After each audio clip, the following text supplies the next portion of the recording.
안녕하세요. 노후 산책입니다. 여러분, 혹시 요즘 속상한 일이 있나요? 특히 누군가의 화 때문에 마음이 힘들었던 적은 없으신가요? 주변에 화를 자주 내는 사람이 있나요? 작은 일에도 쉽게 화를 내고 짜증을 내고 때로는 말 한마디에도 예민하게 반응하는 사람들 말이에요. 가족 중에, 친구 중에 또는 이웃이나 직장 동료 중에도 그런 사람이 있을 수 있죠. 어쩌면 여러분은 그런 사람들 때문에 힘들어하고 계실지도 몰라요. 어떻게 말을 해야 할지 몰라서 조심스럽고 괜히 그 사람의 기분이 나쁠까봐 눈치를 보기도 하고 또 어떤 날은 왜 저렇게까지 화를 낼까 이해가 안 돼 답답할 때도 있죠. 그런데 여러분, 한번 생각해 보세요. 화를 내는 그 사람은 정말 그럴 만한 이유가 있어서 화를 내는 걸까요? 아니면 어쩌면 그 사람에게 우리가 모르는 다른 속사정이 있는 걸까요? 오늘은 그 이야기 한번 나눠볼까 합니다. 화를 내는 사람들의 진짜 속마음. 우리는 흔히 겉으로 보이는 모습만으로 사람을 판단하곤 합니다. 화를 자주 내는 사람을 보면 저 사람은 원래 성격이 저래. 저렇게 화를 내야 속이 시원한가 봐. 라고 생각할 때가 많죠. 하지만 조금 더 깊이 들여다보면 그들의 화가 단순한 성격 문제만은 아닐 수도 있습니다. 어쩌면 그 화는 내면의 어떤 상처나 결핍이 만들어낸 감정의 표현일지도 모릅니다. 화를 자주 내는 사람들의 숨겨진 이유. 내 말이 무시당할까 봐 두려워요. 어떤 사람들은 말을 할 때마다 큰 소리를 내거나 자신의 주장을 강하게 밀어붙이려 합니다. 왜냐하면 어릴 때부터 자신의 이야기를 진지하게 들어주는 사람이 없었기 때문이죠. 가족 안에서 혹은 사회에서 늘 넌 뭘 몰라? 너는 틀렸어. 라는 말을 듣고 자란 사람이라면 자신의 의견이 무시당하지 않기 위해 더욱 강하게 표현하려고 할 거예요. 결국 그들의 화는 자신을 지키기 위한 방어 기제일지도 모릅니다. 인정받고 싶어요. 어떤 사람들은 화를 내면서 존재감을 키우기도 합니다. 어릴 때부터 부모님이 칭찬해 준 적이 거의 없거나 아무리 노력해도 제대로 된 인정을 받지 못한 경험이 많다면 화라도 내야 내가 여기 있다는 걸 알아주겠지. 라고 생각할 수도 있어요. 그들에게 화는 자신을 알리고 인정받고 싶어 하는 마음의 표현입니다. 나는 중요해. 나를 무시하지 마. 이런 마음이 쌓이고 쌓여서 결국 화로 터져 나오는 거죠. 내 감정을 어떻게 표현해야 할지 모르겠어요. 어떤 사람들은 화를 내는 것이 감정을 표현하는 유일한 방법이라고 믿기도 합니다. 어릴 때부터 차분하게 감정을 이야기하는 법을 배우지 못했다면 속상하거나 서운한 일이 생겼을 때 그 감정을 온전히 표현하지 못한 채 무조건 화를 내거나 소리를 지르는 방식으로 반응하게 될 수 있어요. 이런 사람들에게 화를 내지 마라고 하는 것보다는 당신의 감정을 이해해요. 혹시 다른 방식으로 이야기해 볼까요? 라고 다가가는 것이 더 효과적일지도 모릅니다. 화를 내는 사람을 바라보는 우리의 시선. 물론 그렇다고 해서 우리가 그들의 화를 모두 받아줘야 한다는 뜻은 아닙니다. 하지만 그들의 화가 단순한 성격이 아니라 내면의 상처에서 비롯된 것이라고 이해하면 우리가 그 감정에 휩쓸려 불필요하게 상처받거나 같이 감정적으로 반응할 필요는 없다는 걸 알게 됩니다. 저 사람은 왜 저럴까 하고 답답해하기 전에 혹시 저 사람도 마음에 짐을 지고 있는 걸까? 한 번쯤 생각해 보면 우리의 마음도 조금은 가벼워질 수 있을 거예요. 결국 감정의 선택권은 우리에게 있습니다. 다른 사람의 화에 휘둘리기보다는 나의 평온을 지키는 것이 더 중요하니까요.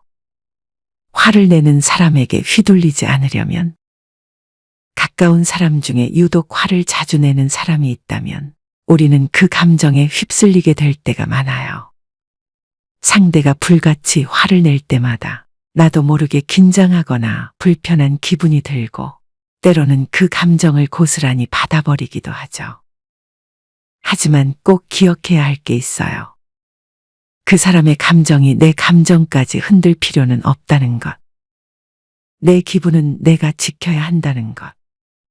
그렇다면 화를 내는 사람에게 휘둘리지 않으려면 어떻게 해야 할까요?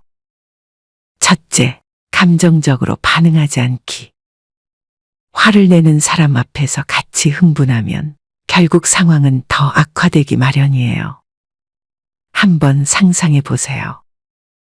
운전 중에 누군가 창문을 열고 화를 내면서 소리를 지른다면, 회의 중에 동료가 갑자기 날카로운 말을 던진다면, 가족과 대화하는데 작은 일에도 큰 소리를 내며 화를 낸다면, 그럴 때 우리도 같이 화를 내거나 감정적으로 대응하면 어떻게 될까요?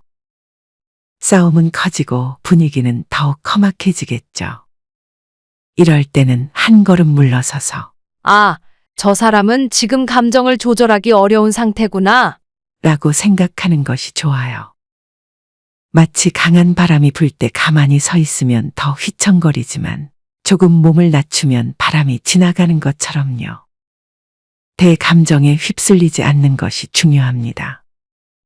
둘째, 거리를 두는 연습하기. 우리는 모든 사람과 가깝게 지낼 필요가 없어요. 특히 자꾸 나를 힘들게 하는 사람이라면 적절한 거리를 유지하는 것이 필요합니다.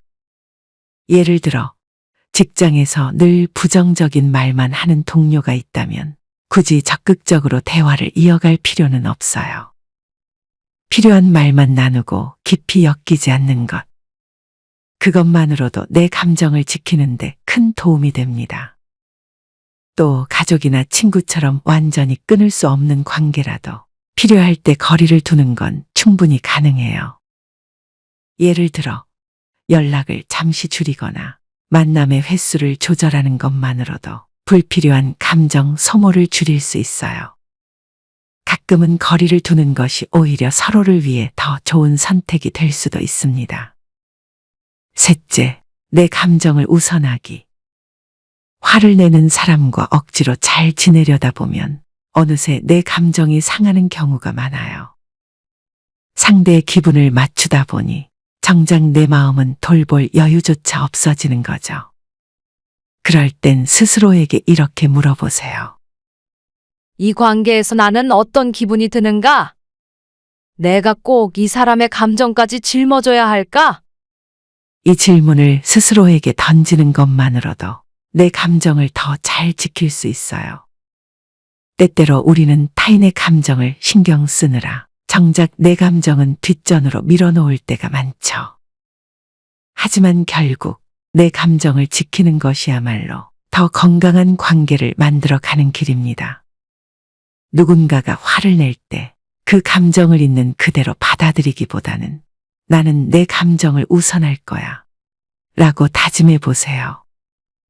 그렇게 조금씩 연습하다 보면 어느 순간 더 이상 휘둘리지 않는 나를 발견할 수 있을 거예요. 혹시 나도 모르게 화가 많아졌다면? 그런데요, 혹시 요즘 나도 모르게 화를 자주 내고 있진 않나요? 어느 날 문득 가까운 가족이나 친구가 이렇게 말합니다. 요즘 너 왜 이렇게 예민해? 너 예전보다 성격이 더 날카로워진 것 같아.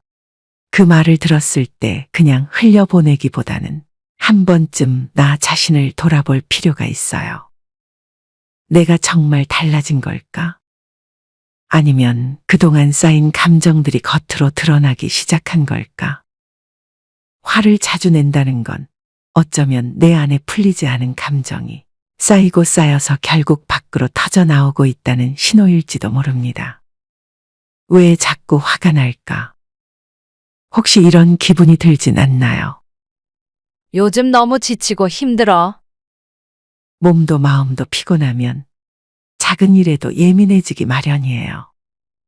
일이 많아 쉴 틈이 없거나 주변에서 나를 이해해 주지 않는다고 느껴질 때 나도 모르게 짜증이 늘어나죠.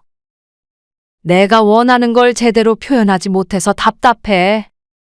마음속으로는 이렇게 해줬으면 좋겠어 라고 생각하지만 차마 말로 표현하지 못하고 참고만 있다면 그 감정이 어느 순간 화로 변할 수도 있어요.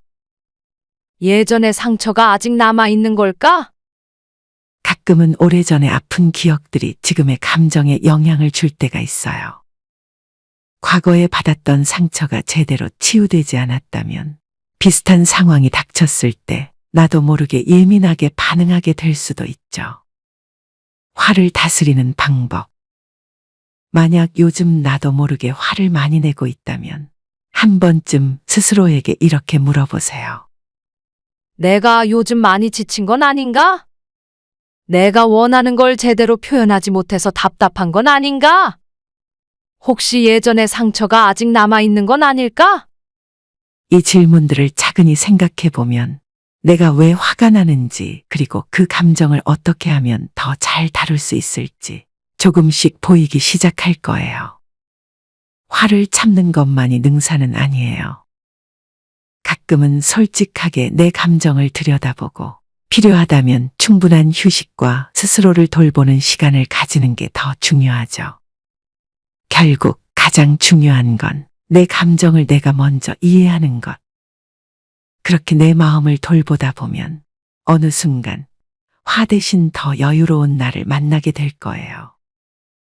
결국 우리는 평온을 선택할 수 있습니다. 여러분, 화를 내는 사람을 보면 저 사람은 왜 저럴까 하고 짜증이 나기도 하고 괜히 기분이 상할 때도 많죠. 하지만 결국 가장 중요한 건 내 감정은 내가 선택할 수 있다는 것이에요. 누군가가 화를 낸다고 해서 그 감정을 우리가 전부 떠안을 필요는 없어요. 상대의 화가 내 감정까지 흔들도록 내버려 두지 않는 것. 그것이 바로 평온을 지키는 첫걸음입니다. 나의 평온을 지키는 연습.